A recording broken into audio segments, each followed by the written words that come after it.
Bonjour et bienvenue sur cette vidéo avec Claire, votre conseillère en allaitement et en parentalité. Je voudrais évoquer avec vous aujourd'hui les crevasses. Alors les crevasses, qu'est-ce que c'est? Ce sont des blessures, des gerçures qui vont apparaître sur vos mamelons ou juste sur le pourtour pendant l'allaitement. Alors qu'est-ce qui se passe, me direz-vous? Pourquoi est-ce que j'ai des crevasses et est-ce que j'ai mal? Et allaiter quand on a mal, c'est vraiment très difficile. En effet, votre bébé va téter 8 à 10 fois par 24 heures et 8 à 10 fois par jour, vous allez vous infliger cette souffrance. Chez moi, on appelle ça de la torture. Alors, il faut qu'on fasse quelque chose pour vous. Il faut que vous fassiez quelque chose pour vous. En allaitant, il n'y a pas de raison d'avoir des crevasses.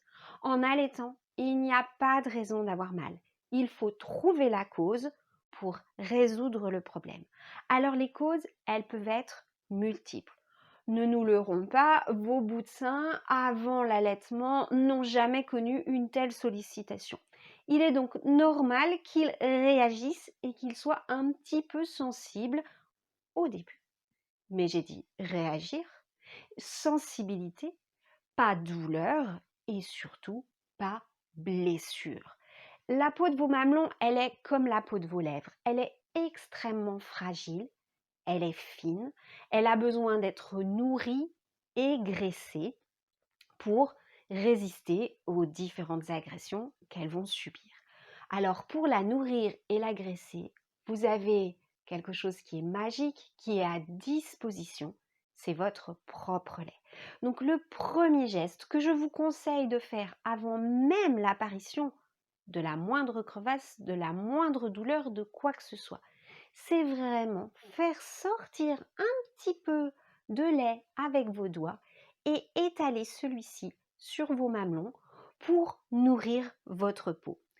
Il existe des crèmes, il en existe plusieurs sortes, elles peuvent être complémentaires, mais votre lait est un incontournable. Ensuite, pourquoi certaines mamans font des crevasses et d'autres pas?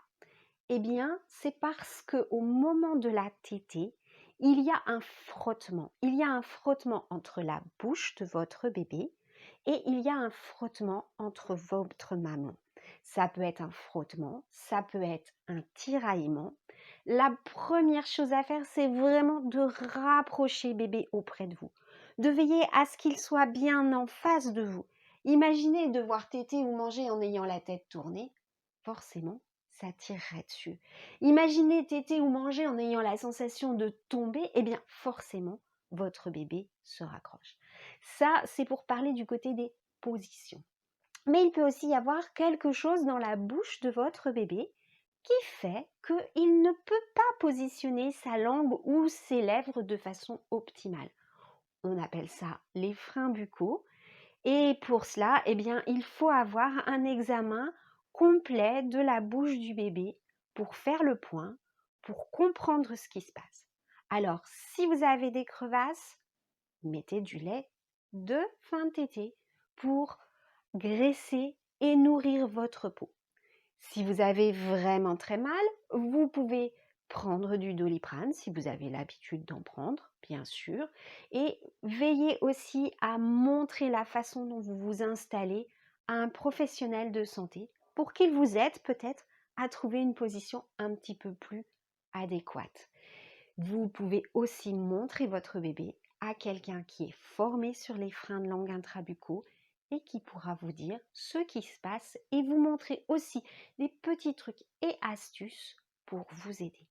Je vous redis, l'allaitement, ça ne doit pas faire mal. Si vous avez mal, il faut que l'on fasse quelque chose. Cette vidéo vous a plu?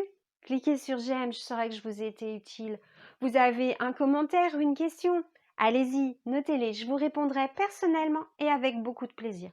Vous voulez savoir ce qui se passe sur cette chaîne? Me suivre? Abonnez-vous, à bientôt j'espère.